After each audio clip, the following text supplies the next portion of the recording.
இப்பதான் மோடிஜி ரஷ்யாவோட கைய கால பிடிச்சி ஈரான்ட கெஞ்சி கூத்தாடி ஸ்டேட் ஆஃப் ஹார்மோஸ்ல இருந்து 2 எண்ணெய் கப்பலை கொண்டு வந்து குஜராத்ல நிப்பாட்டி நெஞ்ச நிமித்தி நின்னாரு. நிமித்தின நெஞ்சில அமெரிக்கக்காரன் டாம்பர் ஒரு பஞ்சு.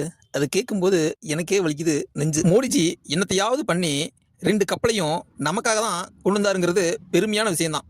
ஆனா நாட்டு மக்களுக்கு நல்லது பண்ண போய் தன் மக்களுக்கு பிரச்சனை வந்துதான் இப்ப பேக் ஃபயர். நமக்காக கஷ்டப்பட்டார் மோடிஜி. ஆனால் ட்ரம்ப் ஜி காட்டுப்பூச்சி ஜி லாக் கரோ அப்படின்னு RSS லாக் பண்ணிட்டாரு. இன்று அமெரிக்காவில் RSS தடை செய்யப்பட்டுள்ளது. RSS சொத்துகள் முடக்கப்பட்டுள்ளது.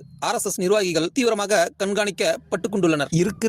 இருக்கிற வரைக்கும் கவலை என்ன பின்ன தீந்த பின்ன நாமளும் தான் என்ன பண்ண. RSS விட நாட்டு மக்கள் நலன் முக்கியம்னு நம் பிரதமர் நமக்காக அமெரிக்காவை எதிர்த்து நிப்பார்னு நம்பிக்கை எனக்கு இருக்கு. நம்பிக்கை இல்லாதவங்களுக்கு கீழே கமெண்ட் பாக்ஸ் இருக்கு. காலையில என்ன விளையாட்டு காட்டுறாங்க, எப்படி எல்லாம் சோதிக்கிறாங்க. பொழுது விடிய விட மாட்டேங்கிறாங்க ஐயா. ஒண்ணு தெரிஞ்சு போச்சுடா, இந்த பிரபஞ்சத்துல உங்க மத்தியில இந்த உசுரை காப்பாத்துறது ரொம்ப சிரமம். உலக செய்திகளை ஒரு நிமிடத்தில் தெரிந்து கொள்ள சப்ஸ்கிரைப் பண்ணவும்.